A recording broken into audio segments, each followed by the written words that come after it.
hopefully that's in process. All right, we're live streaming and we're good to go. So we'll call the meeting to order at 5:03 PM. And are you able to call the roll? You can just go down the line here. Brian will call the roll. Jim Manny? Here. Chip McGarrett? Here. I'm not going to butcher names. Kate M.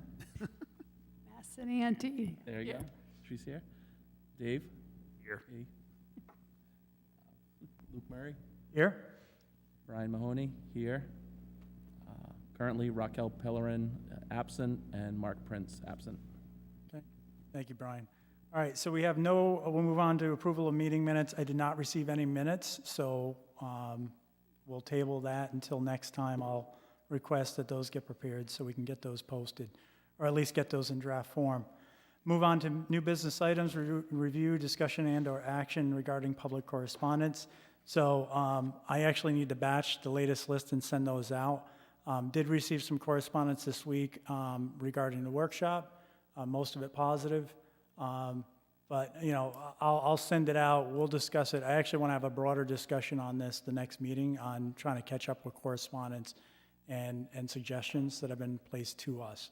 So I think we kind of owe that. We had a long lapse up until the last meeting, and so I think it's time we kind of have a little bit longer discussion on community comments. Also moving forward with community comments on how we're going to start, because I'm getting a lot of just questions, right? And it's a bit awkward not to respond to simple ones, because you know that, you know, it's a simple question, you want to point them in the right direction. But I also feel that tug of not getting into it. So I think we might have to set some parameters on what we're going to respond to or not, if it's a simple question versus just more of an assertion of what the project should be versus, hey, I'm unclear on what the reimbursement rate is, you know? And again, this goes into building that FAQ page, which I think is really important and becoming more important at this point. So we can discuss that further. I just wanted to put that out there. Does anyone have any questions on that at this point? Okay. General correspondence and ongoing activities. So the community workshop was pretty well attended. We had about 40 people. Who was there? You were there. Kate was there. I was there. You and Chip. So that was the What's four nice members. about it is, while there were some familiar faces, there was a distinct, different group. Each workshop has been the core group has been 40 to 50 people, but it's been, the majority are new people with some core people who are just there all the time, which is good too. That's a good point. And I noticed that as well, because, you know, obviously the project has kind of shifted and moved over time, and I think depending on the person's interest is whether they show up or not. So the feedback I received, and I'm open to, you know, weigh in on this, but overall was positive. I think people were really appreciative that we went out, we asked their opinion, kind of set some parameters on what the project is, but they had a chance to at least tell Phil directly what their thoughts are. Along with that, I did receive a couple follow-ups on the images. So we had a number of images. How many images did we have, Phil? 54 images of high school facades and exteriors mainly, to kind of get a flavor of what the community would like to see from an architectural standpoint. And so I've asked Phil again tonight to get a format online that we could solicit additional input, ongoing input on that. So I think it's very important. But what I was hearing is that the community definitely coalesced around a few, and I'm sure Phil might even go over that tonight. So that's good. That means that we're getting that input, and we can definitely take that into consideration on, you know, what do we do moving forward as far as the architectural design? Because many people aren't going to operate inside the four walls. Actually, the ones who are most impacted are going to be the students who, you know, weren't represented. But the exterior is something that I think everyone's keenly, you know, of interest in. So, and interestingly enough, I got another question today about what the address is going to be, you know, about School Street being the address. So we're going to have to come up with that sooner than later, I guess. Right?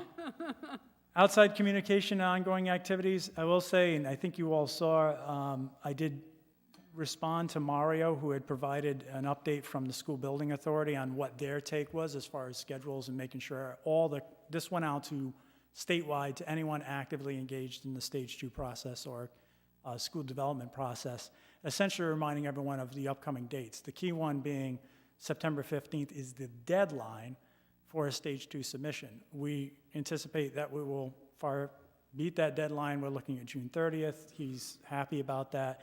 The response I got on our response, which I included our schedule, is, wow, really nice schedule, great job. So that lets me know we're on track, and we're hopefully doing well. I did want to, well, I'll wait until we get to the bond legislation, so we'll talk a little bit further about that. So really, that's it, to be honest with you. I've been a little busy this week with other tasks and priorities, so I haven't had a chance to circle back on a few of the things we discussed last week. Actually, one last thing I did do, I reached out to Terry Murphy, our Leisure Services Director, and filed an application online for the parade. So that committee is aware that we're interested in participating in the parade with a float. So if anyone has a trailer and a truck, they're supposed to, and follow up with Terry, the group is supposed to send out some guidelines on what is required or needed and able to participate in the parade. So I just put down on the form, we're interested in participating. It may take the form of a float with a big image of a potential high school design, maybe some kind of 3D aspects. We don't know yet. Apparently candy will not be thrown. I was given that. Yeah. Fun is dead, I guess. I'm just kidding. Thanks, Jim. Ruining the fun. So yeah, I was informed of that. So the good news is we're foots in the door, right? But just to get your mind flowing on what that could be, because it could be a lot of things, and I'm not looking to be the czar of the float. If people have good ideas, I think we're gonna have to come together and discuss those. So, does anyone have any questions on that? All right, so we're moving in the right direction. So I'll move on to Phil from Studio Jade. I asked him to get some consolidation of ideas and sort of what went on Saturday, so the committee could hear that input. So, do you want to hook up? Yep. Put on the IT director hat. There we go.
All right. Well, good evening, everyone. Thank you for having me here. It's always good to present to my favorite client. So tonight we're going to just talk about some quick things.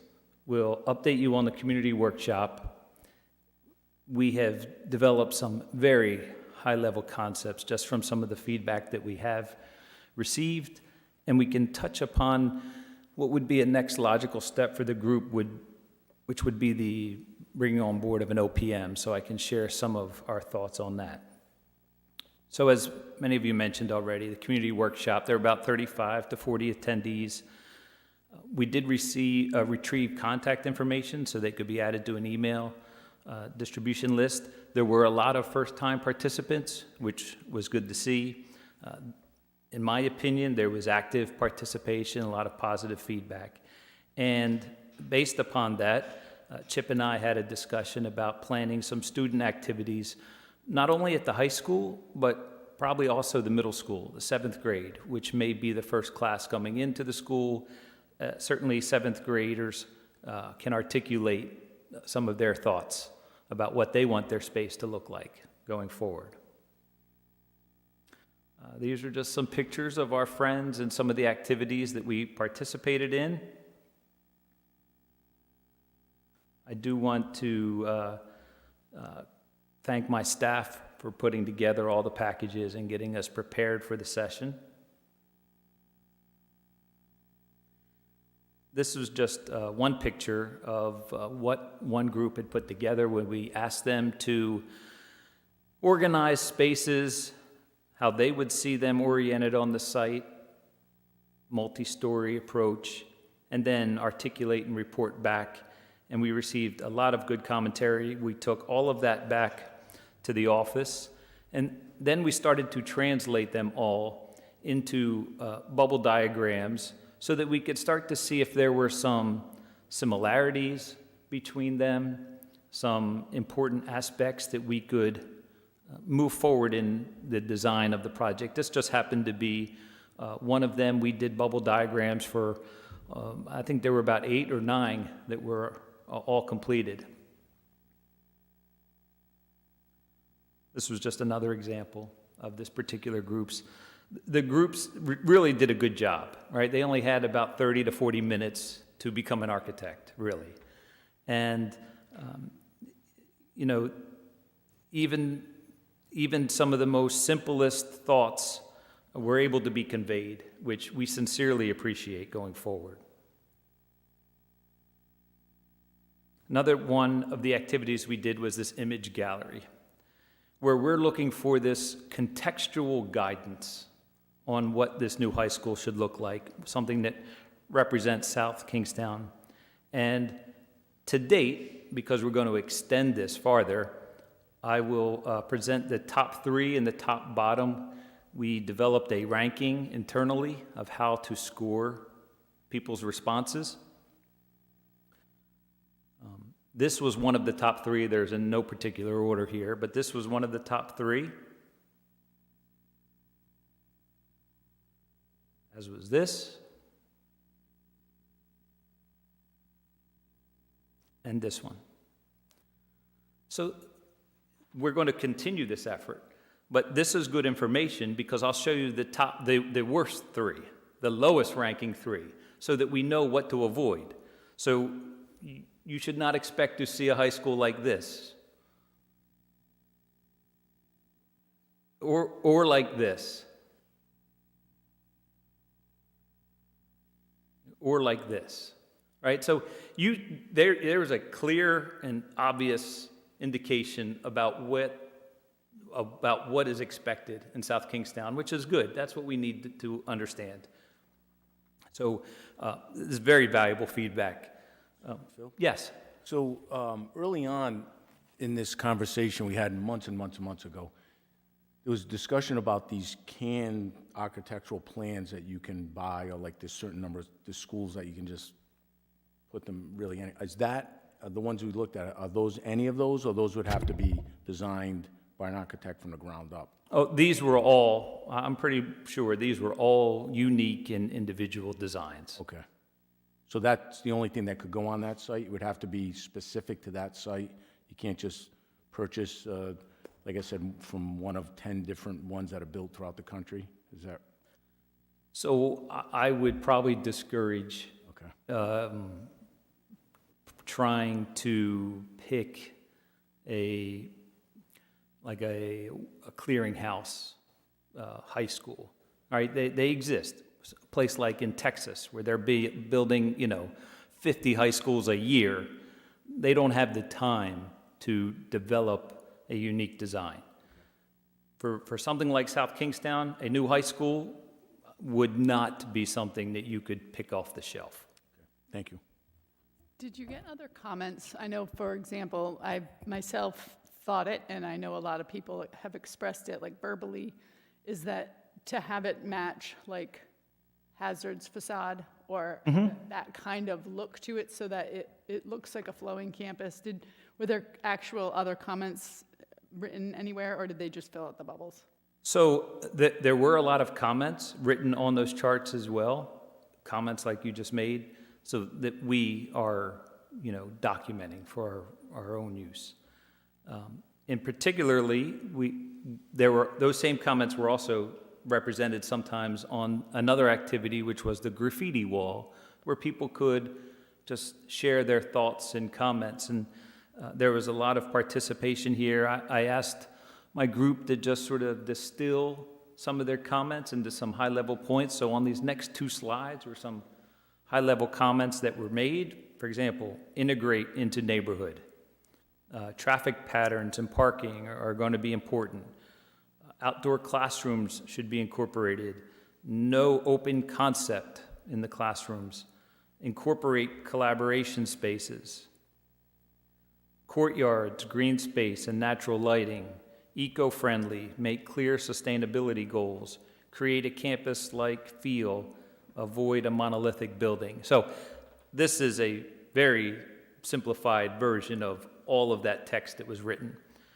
And as you continue to receive feedback, certainly share it, but it will be put into the thought process going forward.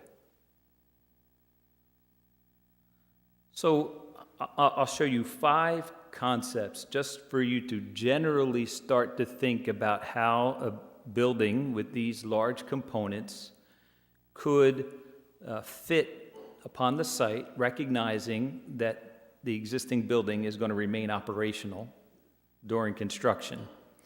These, again, are in no particular order, but it does start to familiarize you with where things could go. And we've broken down these next 5 concepts. They all have these same 4 components. And those 4 components are the classroom component. We'll call that the academic piece. Then there is the entry and the administration and the commons and student cafeteria piece. Then you have the volume of 2 large spaces, the gym and the auditorium. And then there is a larger CTE component. Not that CTE cannot be integrated within the classrooms, but you do have some large CTE components that need some bigger space.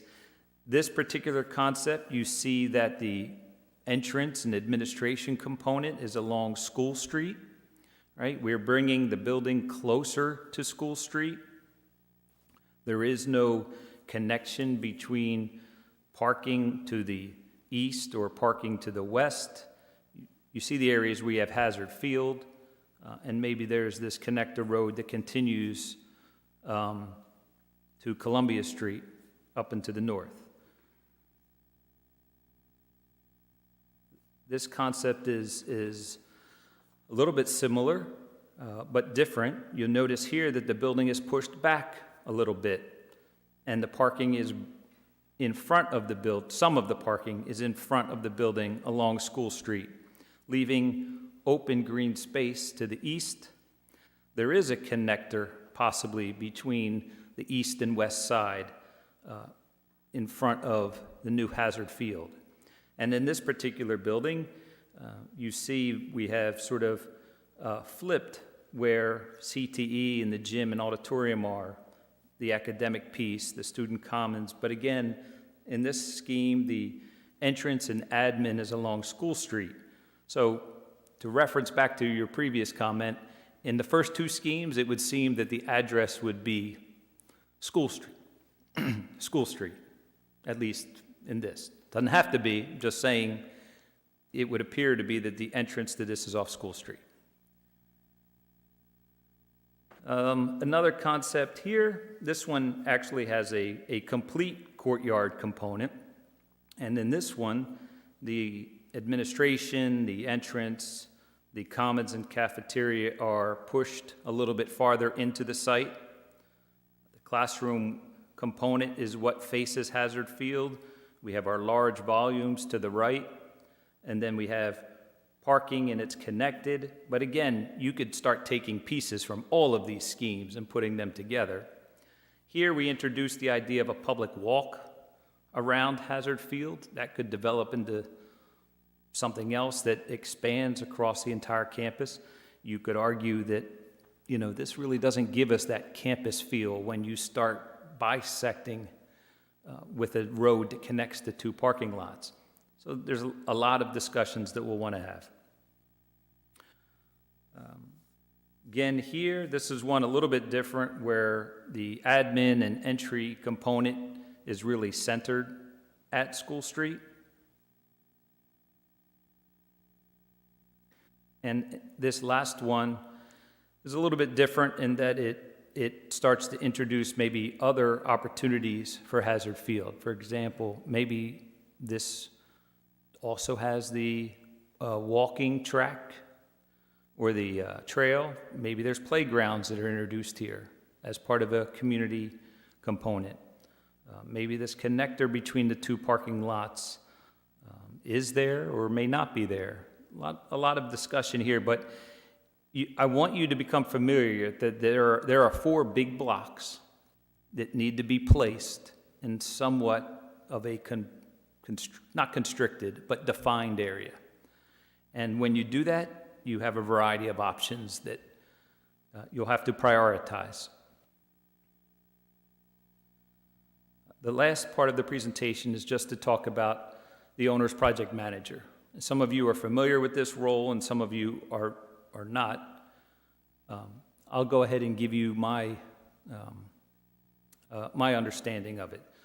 So, in its most simplest form, this role is to support the owner. It's a requirement. You'll have to have one.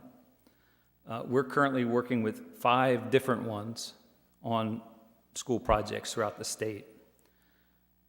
My initial thoughts are that the school building committee really wants to identify what they would think are the responsibilities of the OPM. What are your needs? The goal of instituting this requirement of having an OPM was to help school departments and towns who may not have the resources to manage a large-scale school construction project. So this is meant to be an extension of the group and a supportive role. In my experience, you need to discuss amongst yourself what your needs are. Some school building committees are very robust and have the technical expertise on board. Some do not. Some need help with technical support. Some need help with communications. Some need help with just relationships, be it community or political. So you should spend some time thinking about what are your needs. And then it's been my experience, like in any relationship, potentially long-term relationships, that you really look for chemistry. Because you bring on this group, you very well may be working with them for a number of years. So, like any relationship, chemistry is good. So my thoughts are, first, you want to identify the role of the OPM. Are they going to be the face of the project, or are they more supportive? And it all depends on what the needs are of the community. The school building committee sort of represents that. And then, who do they serve, right? Who will the OPM serve? They will likely enter into a contractual agreement with the town. But what is their role? Because that will affect organization and it will affect communication flow. Because the OPM could then become a filter. They could be a buffer. They're another team member. In some communities, the OPM is a filter, right? So they help navigate communication back and forth. It's the relationship between the owner, represented by the school building committee, and the design team that sometimes changes when the OPM is inserted. Sometimes it doesn't. Sometimes the linear form of communication has now a filter. Sometimes it's a triangular form of communication. So you'll just want to keep that in mind. as you move forward. You have the opportunity in that you may want to bring on the OPM now to assist in pre-referendum support, and that could be a good test drive for the project. If it is successful and moves forward, you may have some experience with them before then. So that concludes the presentation. I'm happy to answer any questions. Thanks, Phil. Can you go back? We'll take it one piece at a time. I think I want to get input from the committee. Go back to the architectural images. And I just wanted to get a high level on where the committee kind of sits. I mean, obviously, we're seeing the images. It seems like, based on what we're seeing, brick is in all three. More traditional architecture, would you say? Yes, yes. So, and just a general sense from the committee on where we all kind of think on that. Dave, I'll put you on the spot. What do you? I agree with the community members. I think they got the right idea. It's what's the term? Native to place, or native to place, or natural for. The other ones look like they could have been plucked out of something in cornfields. Well, yeah, and it goes to the feel of our community is more historic, is more traditional, and not like when I referenced CCRI with one of them. It's like this monstrosity that they stuck on a hill wouldn't vibe with the community. And I don't necessarily think that those specific images, but it's the feel of them that make more sense for our community. Chip? Good? Jim? All three are beautiful, the ones that they chose, but it's ultimately up to, right, people of the town what they really want, so they're beautiful buildings. Yeah, I agree with what everyone said. I think everybody in the community is not looking for a corporate look, Google, Microsoft, corporate building. They want to keep that traditional look. Yeah, I think just moving forward from a strategy standpoint, I'd like to get even more input now that we filtered down, like put to the community some different material types, almost like a materials board. You kind of say, all right, here's what we're thinking as we refine the architecturals, because as I iterated before, like even though we're going to be continually refining this in later process, I think this is really important because we're going to be showing images during the ramp-up process to the bond, and we don't want to sell something we can't either afford or deliver, and we don't want to have to strip down the details, which all of these have really nice architectural details. Right? So, and the other thing is just when I came to this community, and even when I went to URI in the 90s, I'd look around and I'd say, what beautiful architecture, right? What a benefit this community has, and I think it really deserves a higher level of architecture, which I think you're alluding to on not going modular, right? Modular has a certain box feel. You get X, Y, or Z, and we're a community that is very, you look at our library, you look at the Hazard building, there's a flavor, right? So, I think moving forward, just keeping in mind that consistency of design materials and bringing that forth, because we want to kind of get that out to the community. So, anything else on that? All right, can you skip forward? Yeah. So, design-wise, Phil, where do we've gotten some community input. Some of it works architecturally, some of it we know may not, right? Just building design has a certain functionality to it. So have all of these designs kind of gone through that functionality test, or are you just boxing things out that were proposed? So these boxes generally represent the amount of area that we need to hold those pieces. So in general, these could be incorporated into an architectural design that satisfies your program. And I think that's why it was important to show these. This will be a relatively large footprint on the Hazard site. And I just want people to understand that and make some visual connections to it and how those pieces can be broken down so it doesn't look like a large-scale building. But there are some large pieces. For example, this auditorium now represents somewhere between a 600 to 700 seat auditorium. And that's a full-size gymnasium with bleachers on either side. That volume of space is the biggest space on the site. And there's not a real way to make them smaller. They are just large volumes. So I think the importance is to understand is that there will be 4 large pieces that can be represented architecturally differently and smaller and everything else. But there's only going to be so many configurations of these 4 pieces in this particular parcel. I think where you're going to have a lot more discussion is going to be the site context around it.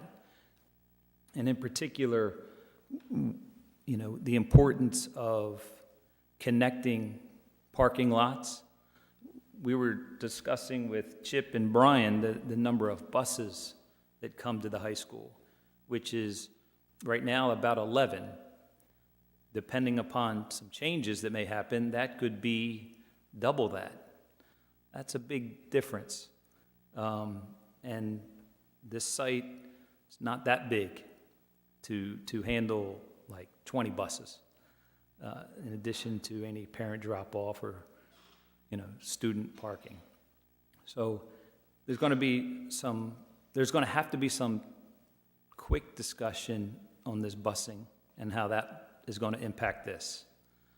I want to be clear too about the busing that what you're bringing up would, regardless of like the current high school or the new high school, you'd have the same problem. That 20 buses will be a challenge if we go that route, regardless of Oh, yeah. what happens next year. It'll be a challenge for us. We had 20 buses. I would think no parent would be driving their child to school. Right. That's a lot of buses. Yeah. So I think it's just the point being that if we did go down a road where there were more buses, Yeah. like it's the site in general. It's be tight with that. It's actually like. Our goal is less buses. Yeah, right now the buses, we're easily able to accommodate the number of buses we have right now. Then there's some things such as the orientation, the sun. There was a lot of discussion about this idea of a courtyard or a plaza adjacent to the cafeteria and student commons for outdoor dining.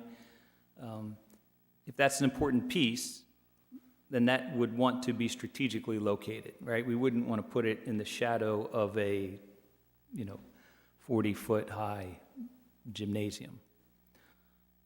Excuse me, Phil. Why would we go from 11 to 20 buses? So it was just a question. That if they went from 3 bus runs to 2 bus runs, so like with us consolidating 2 more schools, and this is just something that Brian and I were talking about. I wasn't, but right now we have 3 bus runs. There's a high school run, a middle school run, and an elementary run. But if you did a high school middle run and an elementary run, it might change the number of buses just because that are running at any given time. Maybe it doesn't increase the number that the high school has going to it. Okay. But it increases the number that are out on the road at any given time, which is more of a traffic issue in the town, I would think, as opposed to at the high school. But it just wanted to be noted that, one way or another, there could be less buses or more at the high school, but in general, you might have more running. So our transportation costs are astronomical compared to other cities or towns because we're so big. Would that number go up exponentially, double? My knowledge ends it right there. So. It depends, because right now, like you said, that we have a 3-tier. Yes. So we may have it may be the same number of buses running, it's just, they run staggered times, where what he's saying is they would be down to 2 runs instead of 3. That wouldn't dictate the cost. Okay. It would just be how many are at the same time. That said, we've established a transportation subcommittee. I've already met with Chief Moynihan because we want traffic and transportation task force to be working together so that we can make sure that we're alleviating congestion, not adding to it. Right, and if we've, and then there's also the balance too about how many kids are actually on the buses that are rolling up. There's that balance too. You don't want kids sitting on the bus too long, but then you also don't want to run buses with that are a third full either. So that's definitely something that needs to continue to be discussed as well. Find the right balance there. All right, go ahead, Phil. Did you have more to this, or? No, unless there are more questions. So do we have anything that we want to lay down for Phil now on thoughts, ideas, or observations? So Dave? Yeah, I'll play architect even though I'm not one. I do think there's a benefit of pushing it off the street further. We're not a community that has a big, tall building right up along the street. Even our mills are set back a little bit so that it's not so imposing on the residential neighborhood that you're all around. So I like this design the best because it pushes things back. And it still leaves that open space buffer near the houses and things like that, although you could probably creep into that a little bit maybe with the gymnasium. But the other thing that I would strongly support, and this will be a repeated theme for me, is that there's many people that came to the podium from the public that were really concerned that when we build this school, a lot of people might bring their kids back and the enrollment might go up. So that doesn't really affect the gymnasium size or even CTE or cafeteria, because you can fix that with scheduling. But it does impact the number of classrooms. So whatever we put the classrooms, we need to think about the ability to future expansion, whether it's vertical or horizontal. We need to leave that option. And so we don't get boxed in like the old school and we start creeping all over the place. Point. Thanks, Dave. Kate? I think just the other thing to keep a close eye on is the size of the auditorium. Not only for our school programs, which obviously is our number one focus, but our community uses it as much as the schools. And it's not just our theater program in the schools, it's the entire student body uses it. And yes, for our assemblies, but also for different productions. At the end of the school year, our graduation, our honors awards, things like that, all happen in our auditorium. And then there are we just had the gear production, which is all elementary school productions that utilize it. We have external organizations that rent the facility. Our Wakefield Civic Band, which is a very large band, utilizes it. So we want to keep in mind that it's just not for just our kids in the theater program. It's a community center and space. And then the other thing is, the building is our community's shelter, thank you, shelter for if there's a hurricane, our warming shelter, our cooling shelter. So we also want to keep that in mind when we're dealing with it, because we're eliminating that currently. And yes, we're creating a new one, but we want to make sure that our community can utilize it. Bill, just a quick question. Of those configurations, and I know that they're rough sketches, are there any that offer more parking or less parking, or is it all about the same? I would say you will want to prioritize parking and green space. And we can work together on that to develop a couple concepts that do that. You have anything else, Chip? Good. Jim? Nothing? Mark? Brian? Just as a reminder, and Phil's brought this up before, but I think from my end of it, a good part of building a new high school is the power plant will all be thought of ahead of time, whereas right now with the current school, we have electrical rooms, heating, cooling all over the building, up and ceiling tiles, down that haven't been opened in 30 years, piping coming through different walls. So I think this is going to be a good opportunity to do it, right? And Dave's about to say something. I'll just add on that, if we have the ability to keep all of your HVAC gear at grade, so we're not looking at cranes and things like that, because that's just going to increase your maintenance costs. So if we can keep everything down on a ground level or, one floor or something like that. Phil knows I'm a thorn in his side. How many concepts we do in Coventry? 15? Yeah, it was over a dozen. So, I'm a landscape architect, right? In fairness, you know, I'm a victim of having design background, right? So I look at these designs, I'm like, oh God, this is so inefficient. I got redundant drive aisles and a couple of guiding things that, from my perspective, right?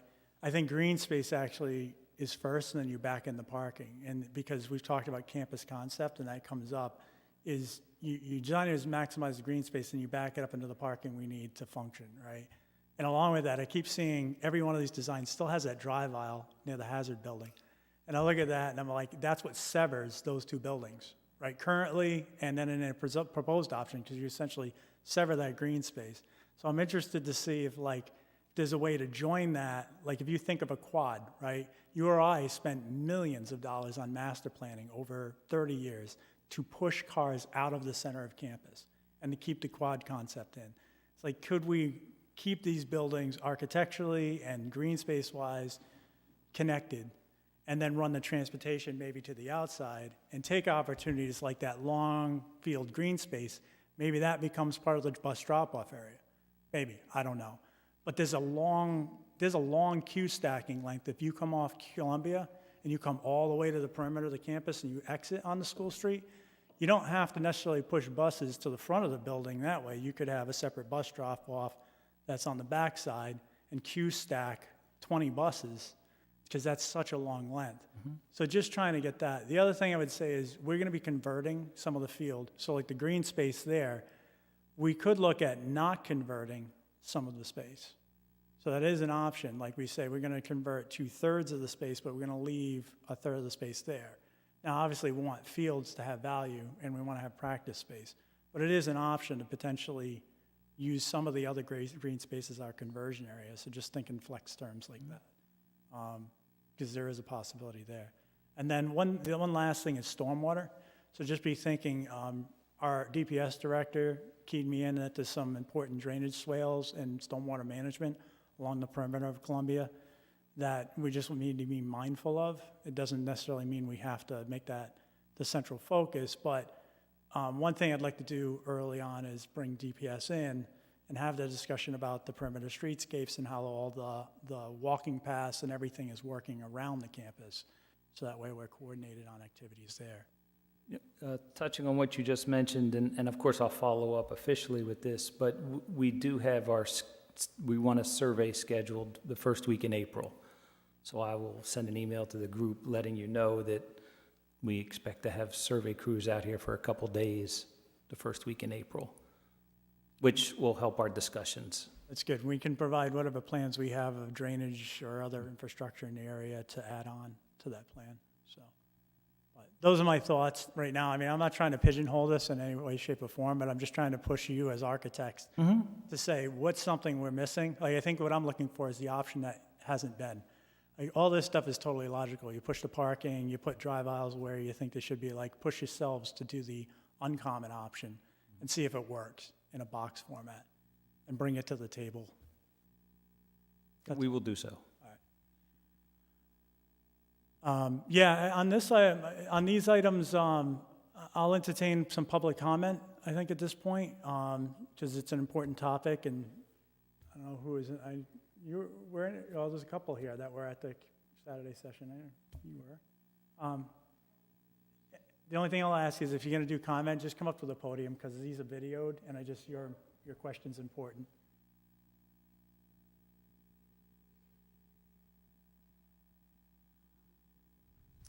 Trying to follow along with the site concepts, and I put my glasses on, I still couldn't see it, and then I pulled up the live streamed and zoomed in, and it's like the writing is still so hard to see, so now I'm seeing, I couldn't read, I could see the boxes, but I couldn't read any of the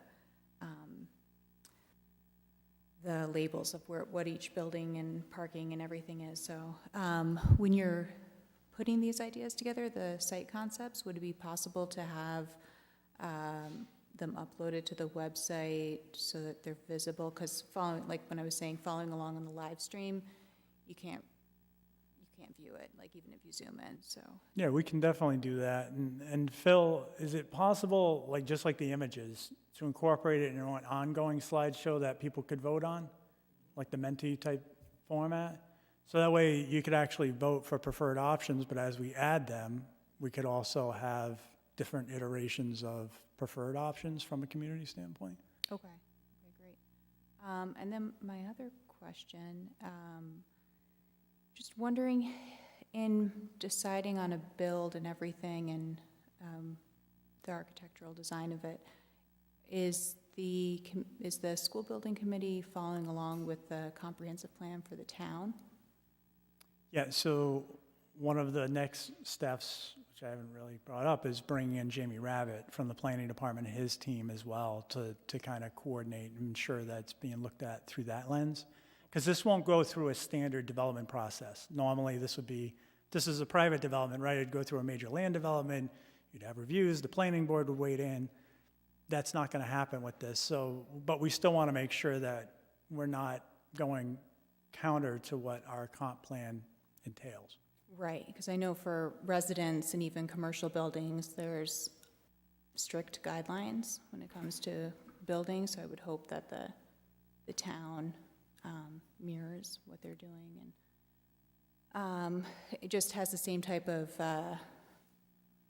protocol that there is for residential buildings. And then, so if you are keeping in mind with the comprehensive plan, I'm just wondering about the impact on the local community.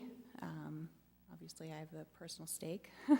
And like buffering and landscaping to mitigate impact on the community, and hopefully addressing that before any construction and demolition takes place. Is that? Yeah, it's a fair comment, and would definitely, I will say this, anything we do is going to comply with the current development standards, right? Our sky compliant lighting, landscape and buffering. I'm sure we're going to be looking at ways to mitigate any community impact. I think I can speak for the committee here and say that our goal is not to make the neighbors feel like this is put upon them or an inconvenience, right? We want to be good partners in the development. We know that because the way the plan is shaped up, we're looking to move the building. It just is. It's the best option we have at the current time, solves the swing space issue. But that doesn't mean that we can't work to mitigate some of those actions, because the building will be a little bit closer. I know you live close to the field, so it'll be closer to you. So how do we mitigate that, whether it be through landscaping, open space, proper architectural design, et cetera? I feel like it's a combination of all of them, because just open space, it's gonna echo, and like, I worry about the HVAC. I used to live next door to a building where the HVAC was out my window, and I wanted to pull my hair out. So, and that's a reason why I moved to South Kingstown, is it's just so peaceful and lovely, and to live next to an HVAC would be terrible. Again, this is just personal, but not only myself, the other residents in the neighborhood. Like when we looked at I went to the meeting on Saturday and voting on the architectural concepts. I was in agreement with the three that were selected, fitting more in with the town and keeping the residential and historic feel of the neighborhood. So, yeah, that's just a thought, just Okay. hoping that that noise considerations and lighting and everything is factored in for the neighbors. Yeah. Phil, you noted all that, right? Phil will keep us on track, and we're And I feel like hear that you. should be done. I can't stress it enough, like, that needs to be done first before anything starts to happen. Yeah. All right, thank you. Anyone else have any comments? Greg? What's that? On these items? Yeah, come on up.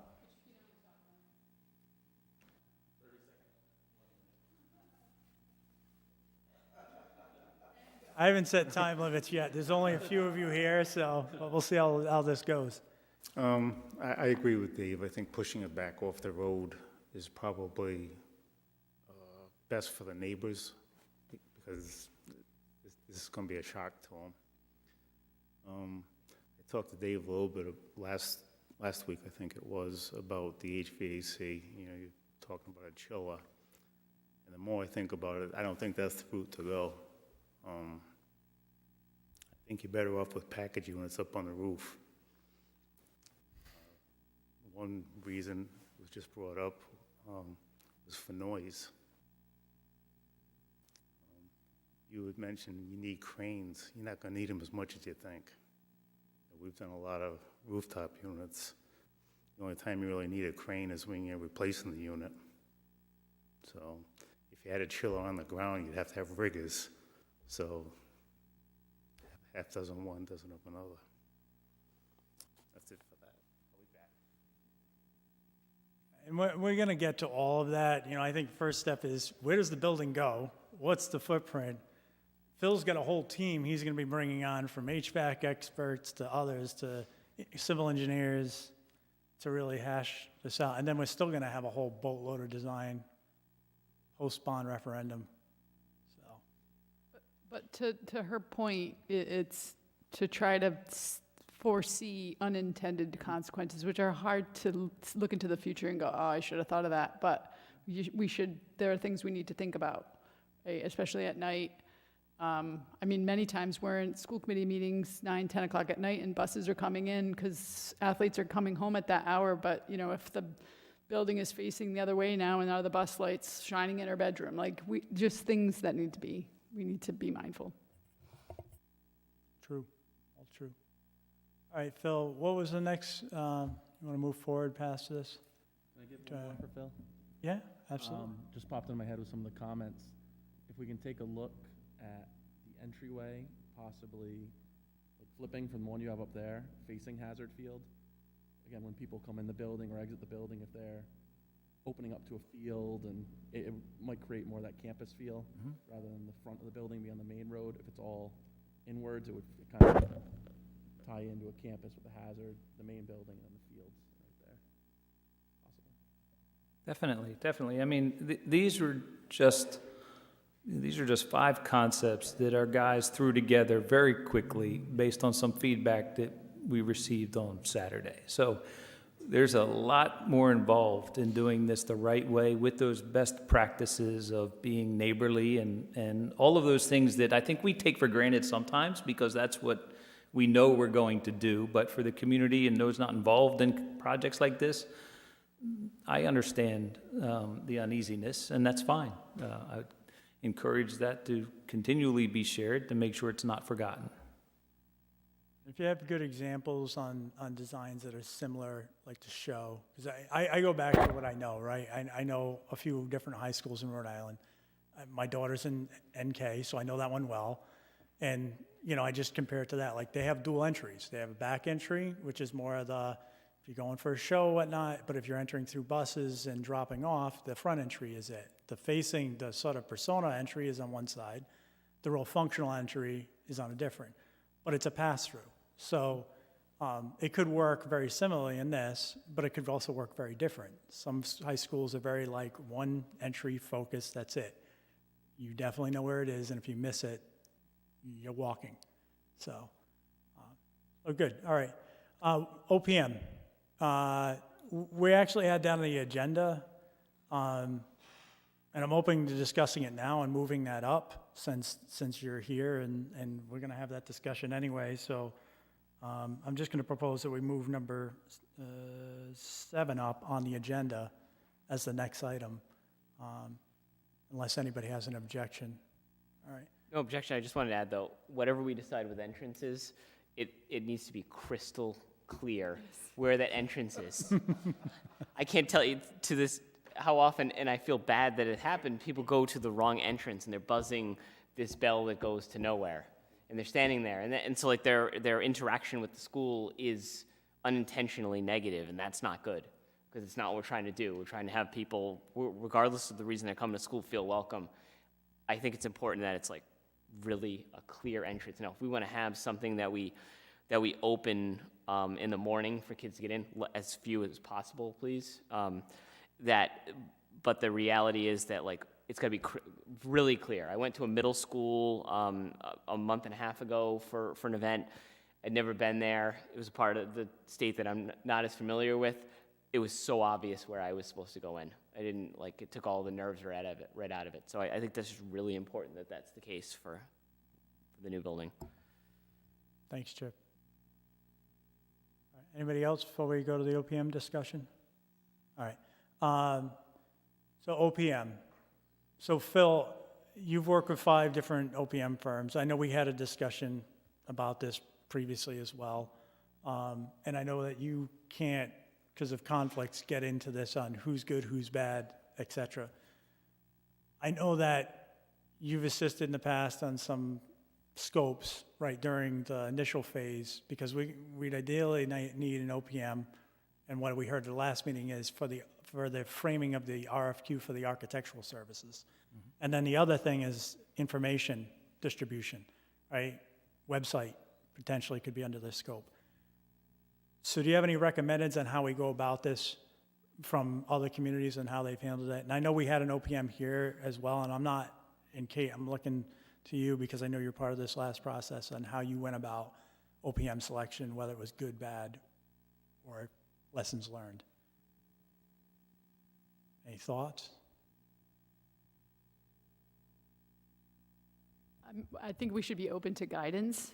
I think the RFQ is huge to make sure that it's clear and concise, and you have more experience than I. Our previous experience, while the OPM themselves I thought was wonderful, the whole process around the previous experience was not, so I wouldn't want to reinvent that particular wheel. So Phil, can you share with us, I can send it out to the group, a boilerplate that you've worked with in the past? I mean, I think our scope items, and I can help you with that, but scope items at this point is really working to help select the project team moving forward, some information distribution, website development. And that would be the limited scope probably to this point. Did anybody have any other scope items that we want that OPM to really to work on? I mean, the other part is, no offense to you, but looking at the cost estimate. Yep, that's what I was going to suggest. And, making sure that our final product for the stage 2 is good to go. So those would be the scope items that, I think we'd be looking for. If you can provide a boilerplate, we can take a look and I can get feedback. Chip? Chemistry, and I think part of it is, yes, this committee, but part of it is going to be chemistry with this town and chemistry with Phil and his team. I think that and like I said, NIAS gave us this feedback about, like, it's an open, transparent, planned out process. We don't need someone coming in who's not gonna fit right into that. That's what we need, is someone who's gonna support us. And whether we decide that it's gonna be someone's gonna take a little more of the lead, that's still to be determined. But I think they need to fit right in, and that's really important. Mark, did you have something?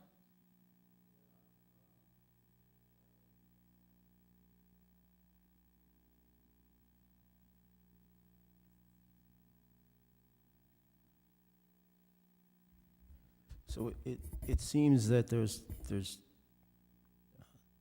2 stages with this OPM involvement, right? There's the initial stage of helping draft some limited scope of work, right? And then there's longer stage when you get to stage 3 and building out and so on and so forth. So I'm just curious if it's to our advantage to include some of that outer work stuff. So whoever we end up selecting, so we're not going through the process twice. So whomever we end up selecting, they realize, yes, I'm doing this now, these 3 or 4 things, but upon successful passing of a bond and a stage 3, then I'm kicking in to do this stuff over here. Any thoughts, Phil? Sure. I mean, you can write the RFP that you have the right to continue on with them if you're able to negotiate stages 3 and 4. That's how I wish you would have written the RFP for stage 2 for my services. However, that's not the case, and that's not what you asked. So I agree with Mark that that's probably a good idea. So it could save you another selection process. that you have the right to do that. You could continue on a successful negotiation or go out again. My suggestion in the first solicitation would, you make it all about qualifications. It's pretty easy to figure out from other communities what the services of an OPM should cost. And all of the OPMs that will be responding to you are reputable firms that understand how to negotiate in good faith. You will have that same discussion with the design team. You select on qualifications and then you negotiate. And it's very clear. If you can't negotiate, you go to number 2. That makes it much easier. That way it doesn't become a numbers game, right? Somebody flip you a low number now, and, it's not who you want to be. So I would suggest, as you mentioned, Kate, keep the RFP succinct and concise, base it on qualifications. I would encourage you to not ask for a ton of useless information, right? Get their qualifications, pick 3 that you feel are the most qualified. You bring the 3 in for an interview. Then you, as a group, make your selection. And then if you write the RFP with the option to continue on, then that may just save you that whole process again in the future. List, is that correct? So there is an MPA list that lists OPMs. So you could solicit from the MPA list. I would probably suggest a public RFP. All of the OPMs on the MPA would be looking for public RFPs as well, so you're not going to miss somebody. Right, I don't think we're going to miss anyone. I'm just, you could do both. Because they're on that list. You could do both. You could do a public one. Absolutely. I think what Mark's suggesting is just use it as a guide to make sure that they get that RFP or RFQ. So that way we're pulling them in. All right, so for our next meeting, prior to, if you could provide a boilerplate that we can provide suggestions on, and the committee can come with thoughts, comments, so we can lock down an RFQ for distribution and get that process moving. I agree. I think sending it out there, we don't want to have any sort of view that this is a predetermined outcome, and chemistry is key. So we'll bring in the top 3 to 5, depending on what we get, and we can interview them and make the selection. Yes, I completely agree. Some of you who have gone through this process before, for those who have not, I have a couple more recommendations. For example, if you're going to have a 2-step process, basically you're going to review some documentation and you're going to interview, it's proper that you do both activities. For example, if you're not going to be reviewing the documentation to select the top, then you should not participate in the interview. You know what I mean? You really should be well-versed in both their technical qualifications and in their interview. That's just my opinion. And I know you, Luke, you may have not meant this, but you just said 3 to 5.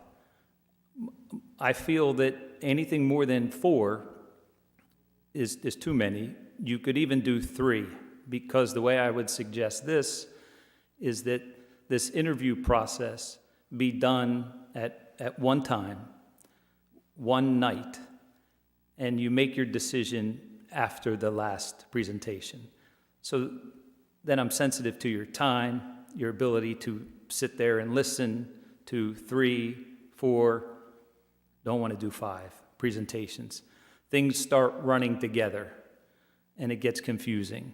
So you certainly will make that final decision. Those are just my thoughts. That's important, thank you. So when do you think you could get us that boilerplate? Because the reason I ask is because we're set a hit date for April 30th for a selection. So we need to get going. Could you get this to us this week? This week, like tomorrow's Friday. Well, this week meaning between now and next Thursday. Yes, that's fine. Okay. Preferably Tuesday-ish, Tuesday. Wednesday-ish? Gotcha. Yeah. Okay. All right. That'll give at least enough time for members to take a look and get some markups, and we can come. Because then we can get it to market the following week, put it out for suggested 2-3 weeks. 2 weeks is fine. If, again, all of these guys have this material relatively available, and if we don't start asking for an excessive amount of information, which we should not, they can quickly put their qualifications package together, give it to you. I'm going to make a suggestion that we limit the number of pages so that you will actually read it, and, you know, we can talk more about that. Chip says one sheet of page. Whatever works, right? No. And they have all their standard documentation, and they'll give the dog and pony show, so that's great. So if we can, by next week, get that, we'll have a 2-week time frame. That'll give us time for interviews, and we should be able to hit that time frame on April 30th. So that's the way it will go. So thank you, Phil. Yep. Does anybody else have any questions, comments, concerns on OPM? All right. Thanks, Phil. Was that that was your last thing, right? Yes. Okay. And we're off of that agenda item if nobody has any additional input. So, I have a question about the agenda, the OPM and the architect and construction managers, the CM. It may be just, yeah, actually, we can move into that if you'd want, and just while Phil's up there. what's the difference? So I'll let Phil go through it. So we also have a commissioning agent, right, we have to get. I didn't want to overdo it at the last meeting, but when you get into the construction phase, you're going to have, need a construction manager, which is like a Gilbane or a Shawmut. That basically would work hand in hand with an architect in kind of value engineering, estimating, and making sure delivery of project. But Phil, take the show. Sure. So, yeah, that's fine. You do not need a commissioning agent yet. All right, that's before you will start your stage 3. All right, you can bring on your OPM, bring on your design team. This is assuming a successful bond vote. Then the design team will start some programming, fine-tuning the design, et cetera, start moving that forward. You then want to consider how you want to deliver construction, right? How do you want to build this building? And there's some options, but at this scale, given an occupied site, I'd probably say a construction management approach is probably the best. Now, your OPM should be opining as well and giving you their thoughts. When you get to a certain dollar amount, going out for a general contractor is not going to work because they can't be insured for the value of this project. The only ones that can are the ones that are CMs. And given that we're working on an occupied site, my instinct is CM.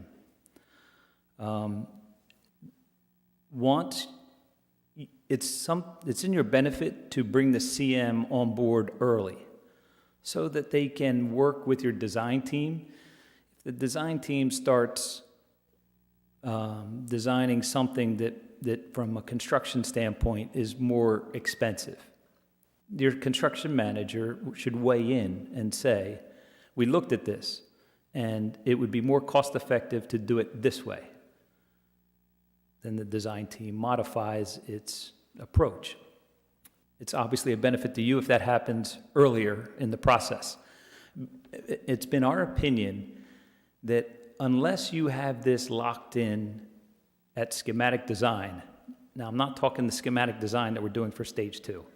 In stage 3, the schematic design, when you get that first estimate, it needs to be tight, and it needs to be where you want to go, even if it takes you a little bit longer to get it right in the first phase. That's really where most of the work should be done. And then you just are developing and documenting the design as you go forward. So having a CM on board during that first phase of schematic design is critical. And there'll be a process to go through that, and your OPM can help you with that RFQ as well. And there may be some cost associated with that one in term for the CM, and they'll get into all of that. Bill, in terms of time frame, right, we're going to bring on the OPM. We know we have the architectural engineering team, the team that we need to kind of get in the ready if a bond vote passes, because we need them to pull the trigger as soon as, hopefully we get the affirmative from the voters and we're able to tell the design team to go. From a CM standpoint, though, is it your recommendation that we look at that over the summer in the same time frame, or wait until a bond referendum occurs and that architectural team starts working? I'd probably say, you could wait till you certainly don't need to do it now. You could wait a little bit. You wouldn't want to wait too long. So the first thing your design team is going to do is validate the program. All the work we've done, they're going to look at it and say, okay, we need to go over this one more time with Chip. And does this satisfy your program? Has anything changed? Do we need to have a little bit more discussion on this, this, and this? Has anything changed within the community based on feedback? Then they're going to start their work. So the CM doesn't need to be involved in the programming piece. But as the design team starts actually drawing things, they will want to be involved. So I don't know what that looks like in terms of schedule. I don't know if we've ever really laid out a design schedule for stage 3 into construction. We haven't yet, but that's on our list, and we just discussed it at our last meeting. So I think I think the next thing we have to do is get that schedule laid out so everyone's understanding who needs to be brought on and when. Just so we don't miss something along the line.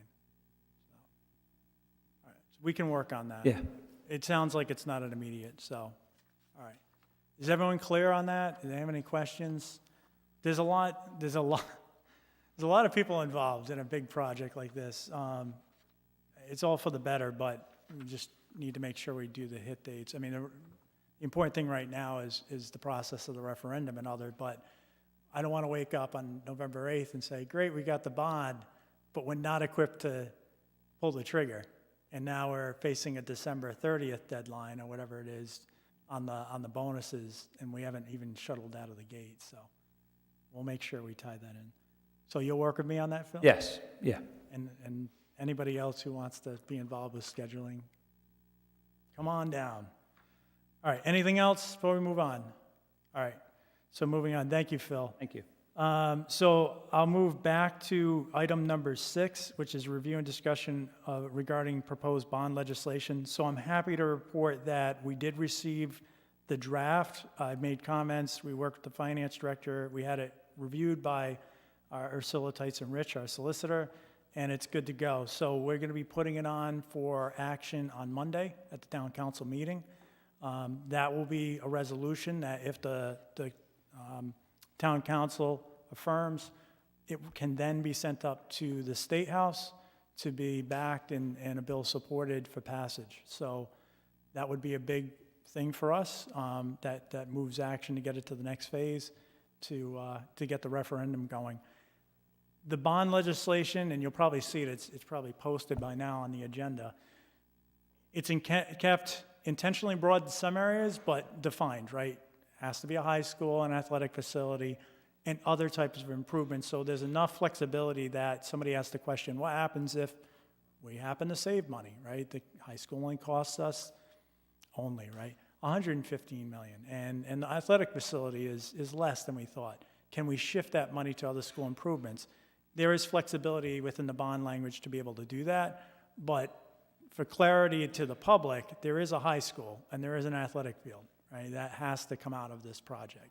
So, and that's all stuff that we discussed with the bond council. They've done this for we're very lucky. Karen Grandy is from Locklord, has done many other communities.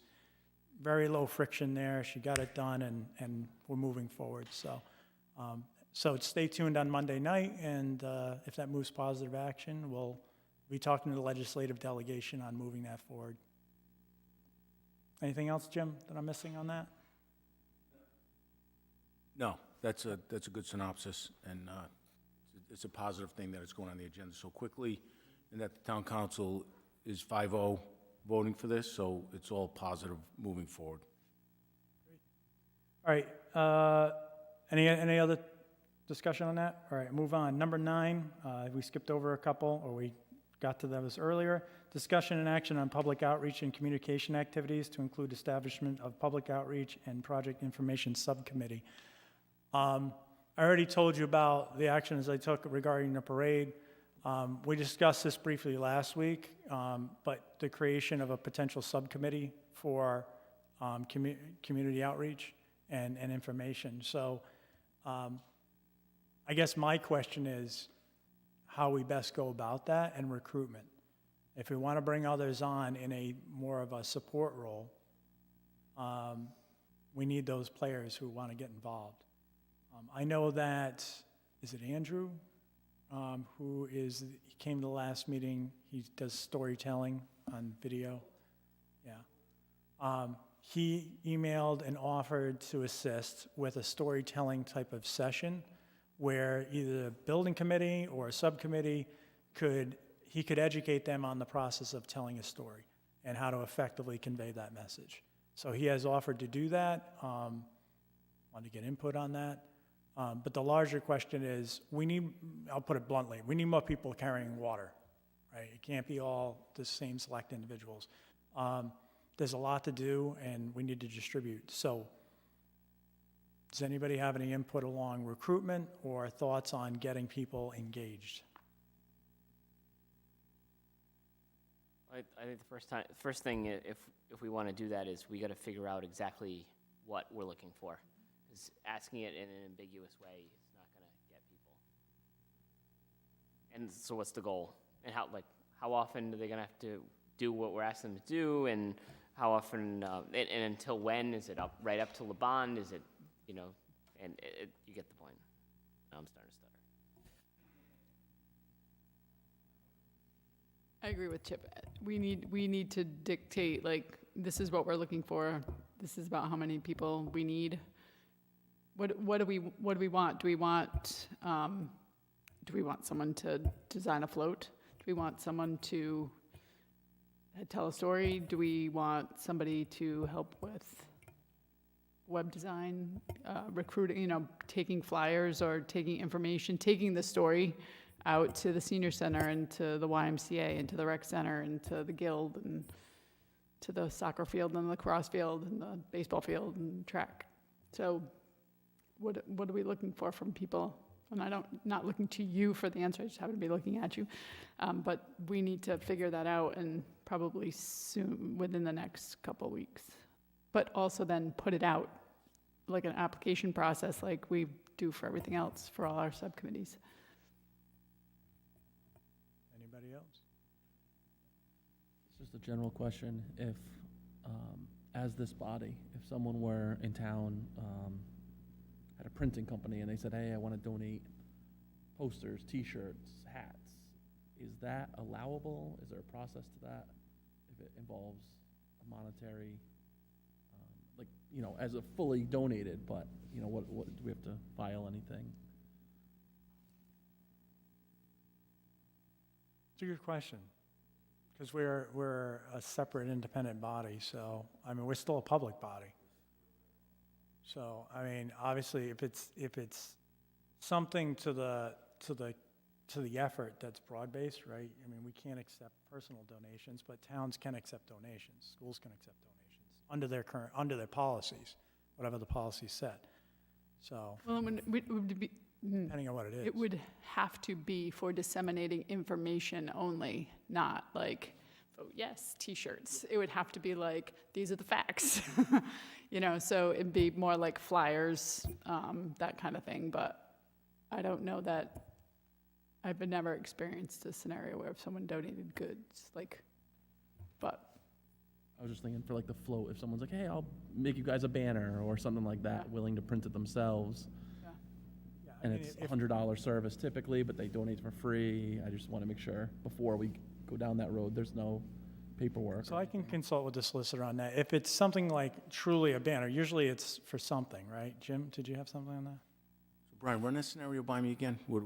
Just kind of the float idea, like if someone in town had a printing company and they wanted to design the printing for us, get us banners and give us, something, again, not to sell the project, but just as South Kingstown Building Committee, is there anything we have to, any documentation or anything we have to provide on our end to take that? Like Luke said, I would present every offer to the solicitor to see if there was any conflict. For example, do we have a contract with them right now? Are they in the middle of trying to get a contract? There's going to be many generous people that I'm sure are going to try and help out in many different forms, and we'll take each request and just really quickly run it through our solicitor to make sure. But you will notice, and hopefully I'm right, and we're all right on this, that there will be a lot of generous people that will be donating all types of things, whether it's banners all the way to athletic fields. So that's our hope, but we will vet each one through our solicitor. Thanks, Jim. So my ask of the committee is if you have specific ideas on this, let me know. Email them to me. I can aggregate them. But at some point, we've got to come up with that list. And at some point, we've got to put something out if we want to get serious about outside recruitment. Otherwise, it's going to fall solely on this committee, and it won't happen. So maybe we should have an end date as to, like, we want to, it can't be open-ended because it's already the end of March. So April 14th, we should have our ideas to you. I made up that date. I have. Yeah. Why don't we say, Let's do it. I mean, we're at 23rd. I would think if the 7th, the 7th's a Friday of April. Yeah, 7th is Good Friday. But there's 2 weeks in between, and I'm not looking for an exhausted list, right? Actions you think could take, and then what we could do within that subcommittee is say, we're looking for somebody to take on this role. The biggest role to take, and if you've ever looked at some of the committees, like look at the 300th, right? Joanne Esposito, she is the leader of that group. We need a leader. We need somebody who can drive it, coordinate with the committee, but drive that as a separate effort, and continue to coordinate and communicate, and then organize that team, because we can't have 5 other organizers either. So if you know key people in the community, you come across and they're like, yeah, I want to get involved, and they seem like a leader, those are the people to say, hey, I got the position for you. That would be a great start. So you all are in the schools, you all are in the community. If you know people like that, don't be bashful. So we'll say April 7th to aggregate those ideas. And I think the other thing too is that we don't need to reinvent the wheel with this either. There's been other towns that have successfully done this recently. What do they do? Yeah. And some do more than From others. that standpoint. Yeah. All right. Anything else right now on public outreach and communication activities? Just to note that we do have more workshops baked into the schedule. That was intentional. So we have community workshops approximately every month to month and a half. So not only to solicit input from the community, but distribute good information back out to the community. So that all the way up to the bond. So there's a concerted effort by this group to constantly, I think that's what we can do, right? Set those meetings in our schedule and making sure we're pushing good information out. In addition to having, maybe a setup on a website and some platform information on FAQs. But the granular stuff, one of the things that I've talked to Phil about is, could he assist with setting up like a display? So have a tent, table, covering, brochures, materials that could be mobile to go to events, key events. And I am going to meet with Terry on this. Key events like on the 300th, or sporting events, or other. And if that subcommittee if we have volunteers, that table is easily set up at that event for an hour or two, and then they're there to just answer and distribute information. And we need to make sure that it's manned with people who are educated on they're not just standing there Absolutely. handing out flyers. They have to actually be intimately involved with what they're saying. Answer questions. True. So how do we get them trained? So these are all things that take time and effort. Food for thought, but it's coming quick. All right, anything else on that topic? All right, we'll move on. Update on Stage 2 report tasks, including upcoming critical tasks. Phil, we're starting to get into Stage 2 prep, right? Anything identified as, I'm going to keep this as a running item, to hold your feet to the fire and our feet to the fire, and things that you need. So is there anything at this point that you need to ensure that we're progressing okay on the Stage 2?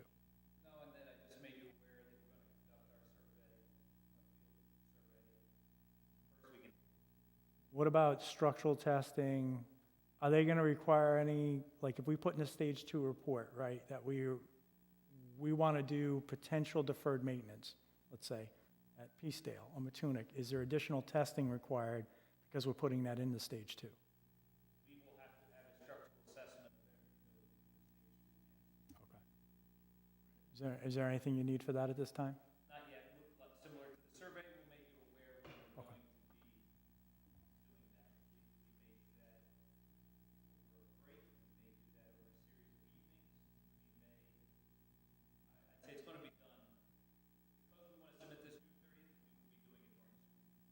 Okay. And obviously, Brian's your guy for coordination, so, okay. I just want to make sure we're tracking on that. Does anybody have any questions on that? Okay. And we'll move on. We have general public comment, so we have a room of 2, I think, now, so. Do you have any comment that you'd like to? You're welcome to come up during this time.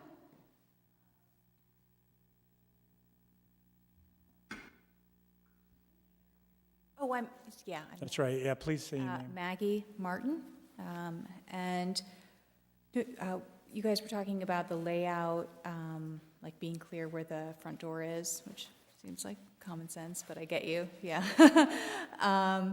With that in mind, as the discussion of building or repairing or whatever, the high school has been going on for a few years at least, it's come up talking about safety, and I don't have kids yet. I plan on having one way or the other. Even if I didn't have kids, I think everyone is concerned about safety, and in today's world, like even like yesterday with what happened in Colorado, like one of my biggest fears is school shootings. So how is that factoring in? And I know I've talked to my neighbors a little bit here and there about safety measures, and it seems like there's a lot of pushback on metal detectors. I don't really understand that. I've heard some people say that they think it's like makes you feel like you're in a prison or just scary or something, but it's part of the world that we live in today. So I'm all for metal detectors, vestibules that are like holding rooms, and definitely if there's going to be a whole new build, having like a dedicated space for monitoring, like having tons of cameras all over the place, and just tracking just cameras and a surveillance room. I know people aren't going to be on board with that. I don't understand why. I feel like safety, big priority. Should I take a seat? Or? No, Oh, okay. I'll say a few words. go ahead. So, my name is Jim Manny, I'm the town manager. I did 35 years in law enforcement. I know. Retired as the Yeah, we're lucky superintendent to of have state police. Well, I'm lucky to be here. I live in town. Safety is one of my top priorities, and I don't think about it every day as well. Yeah. And look at, when I see it on TV. We're very lucky to have a police chief that's very proactive in this, and this department is applying for grant money and for just training on, God forbid, that ever happens in this municipality. I was at the high school today, and I gave a talk to one of the civics classes, and I'm always looking for things when no one knows I'm looking, right? Yeah. So I found the school to be very safe. This school, this existing school, everything was locked, there were cameras, there were monitors, I had to get buzzed in certain ways, but even the classrooms, the teacher walked me out for something, and the classroom locked back up, which I found very soothing to see, very happy to see it. Yeah. The reason I bring this up is that we are very concerned about safety from the elementary school, the high school, and everything in between. And we're thinking about it all the time, and the chief and I are always looking for a better way to to safeguard our schools. You will notice, though, too, I drive around the schools a lot. There's police officers everywhere. Yeah, They're at the front doors, the side doors, I mean, the side entrances. They're at the, like at Curtis Corner, they were right at the road. There was a police cruiser right at the front door. High school there was as well, and the elementary schools. So I think we have a good plan, but every time we see something on TV like yesterday, everyone gets very concerned. So the magnetometers is something that we will look at. That's not the end all, though. The problem with magnetometers is you have to have people to man them, right? And you also, it creates massive delays in getting the school kids in and out of the schools.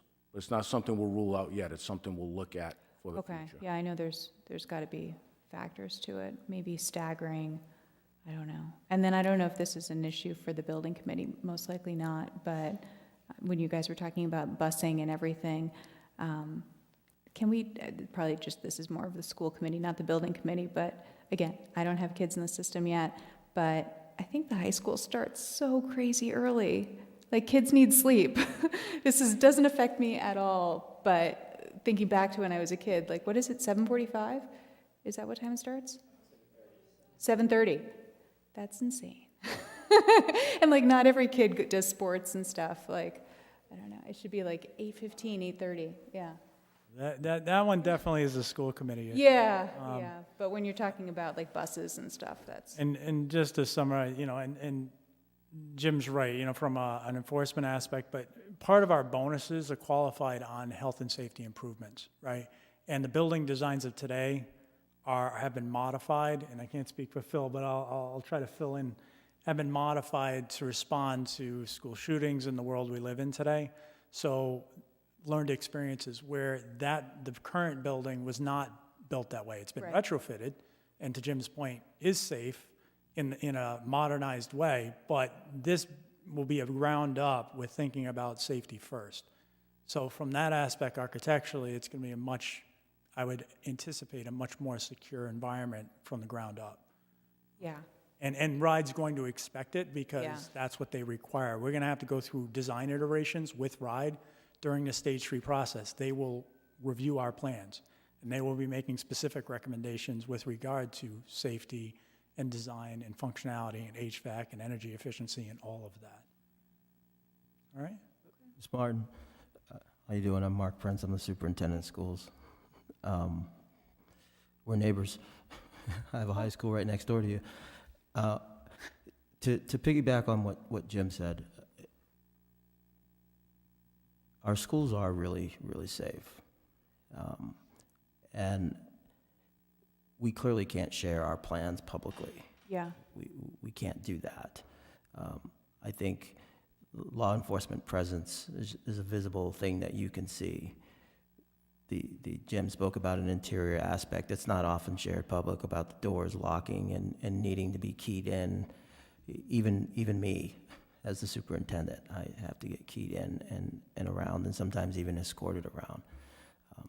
But the goal is to be mindful that it's a school, right? Yes, we'll make it safe. Yes, a RIDE has a requirement, but the community has an expectation that it's safe as well. And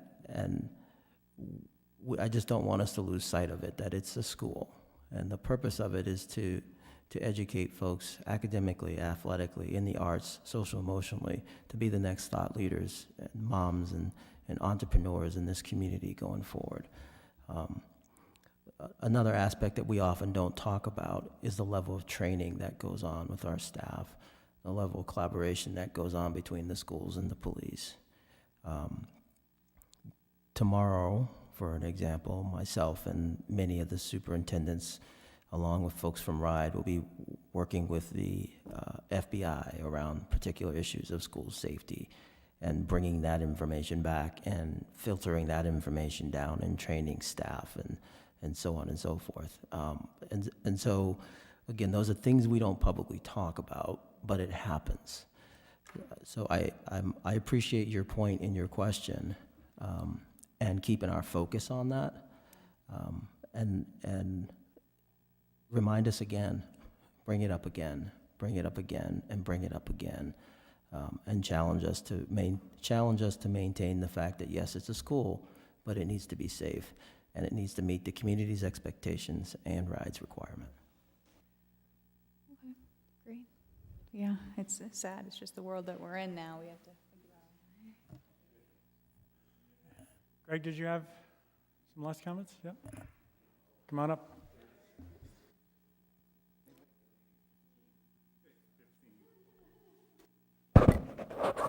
And just say your name for the record. We know who you are. Greg Sweet.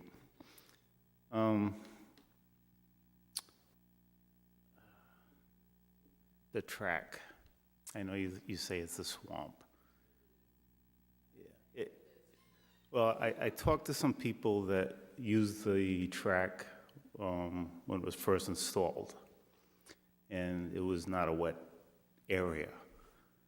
The surrounding area was definitely wet, but the field itself was not, that they remember.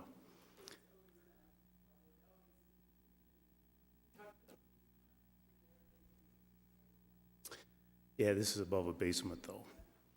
I went up and looked around, and I saw there was a catch basin that's filled with dirt.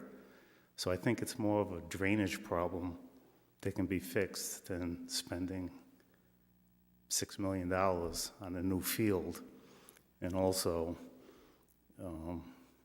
taking the possibility of the town losing out on $10 million if they sold the building, or the two buildings. That's a hell of a lot of money.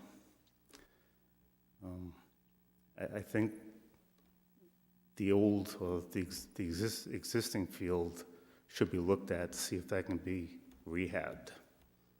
I think it can. So, for a lot less than $6 million. I think you get water stains. Say on that is, it has been looked at multiple times, and it's been the swamp since its inception. It floods. That's what it always has. I know you've talked to somebody who said it didn't, but Several. it has. But I'm not No, I know. going to debate you, right? You know, we'll do that later. But my point being is there have been multiple iterations, and not just from this body, but a few years ago, it actually predated, I think it predated Chip even. We had a alumni association that was looking into rehabbing that track because it's not functional, right? And if we rehab it, you're talking $3 to $4 million, and that's just the track and the field and the area. It's not including the stadium, which also doesn't fit. Our community can't even fit in the stands. So there's a lot of different factors that go into it, whether or not it's just, well, you know, don't do that or do this, but it's been looked at multiple times, so. The other factor, too, though, is the town losing out on potentially $10 million, and that's actually a conservative figure. Whether it was sold or whether it was used for other town departments, you're just taking that off, taking it out of the picture, and I think that's something that's a fairly serious thing to look at. So, I'm not sure where you get the 10 million figure from, but just from my aspect, having dealt, you know, and I'll give an example because I dealt with it just before I came to South Kingstown, was the Rhodes School in Warwick. It was 26 acres. It was an elementary school. You would have thought, everyone thought we were going to get $3 million for that campus. The building costs upwards of $600,000 to demo. We found asbestos, all this different good stuff in the building. Never mind the site, which had issues that we found out. And we ended up parting with that property for $300,000. Not only that, it sat for years. And it became an eyesore, and then we redealt with the community back after that. South Road School has sat for 18 years. Town manager's addressing it. He's going to have an update on Monday night. Yes, I'll bring that up. Yeah, okay. So I'll leave that to you. Monday night, on the town manager's report, we will address the South Road School to the council, and it's a policy decision what they want to do with it. So, but there's about 100 acres between the Curtis Corner and the South Road School. Not all of it can be use to build houses or whatever they choose to do with it. But we will address it Monday with the South Road School, and then we'll go with every surplus piece of property, research it, and see what the council wants to do with it. Okay? I checked with 2 developers since the last meeting, and they said, obviously, it's difficult to tell what it would go for. I mean, people are just taking a guess on whether it would go for, $1 million or $100 million. But they said it would probably go, or they feel comfortable that it would go for about $125 square foot of the buildings. And my $10 million figure is less than using $100 a square foot. So it's a sizable chunk of money, probably. We don't know. I mean, and I get that. But to me, it's something to look at, because to me, it's a shame to throw that out the window. Understood. So, I look at it this way, and I'm speaking for myself. This is a school project, right? So the priority is to get a school. That property is under school jurisdiction right now, right? The building is. They don't have to release it. They could keep that building. And it goes for the same thing people have said, keep Columbia Street, keep the old building there. And I've said, this is a school project. And this is for me. I'm not speaking for the committee, but I think we're approaching it that way as a committee, of saying our priority is to develop a school campus that's appropriate for the student body first. It is not to generate revenue. It's not an affordable housing project.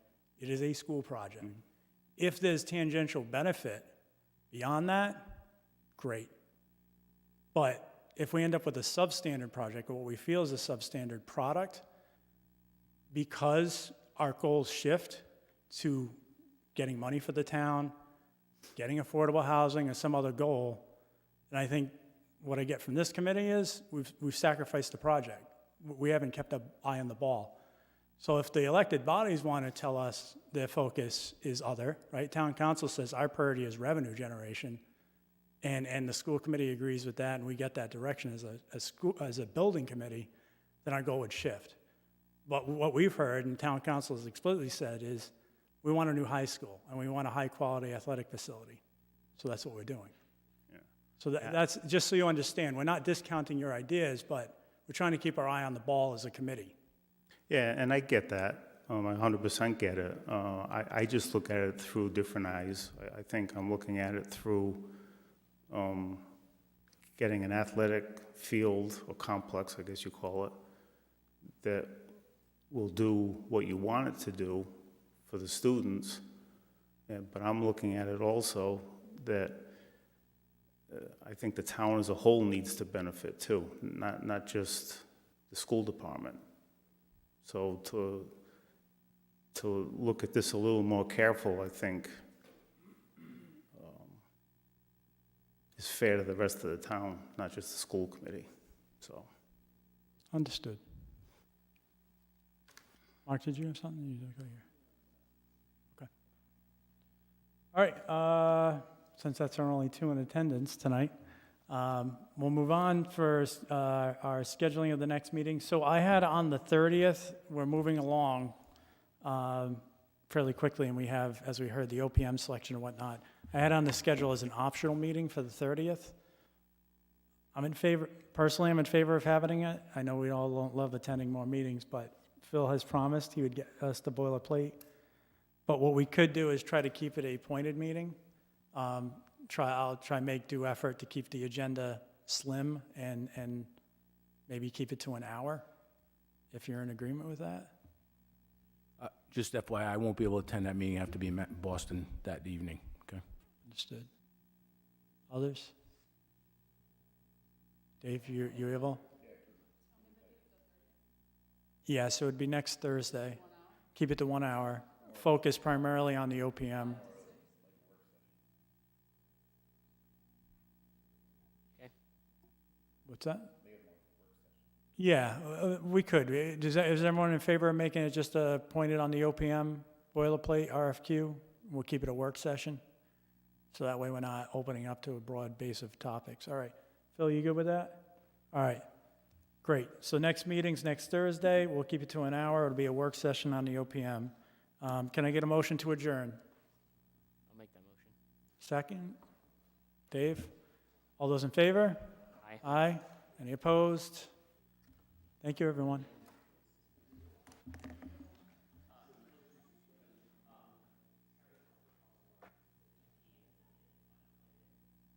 For, public outreach?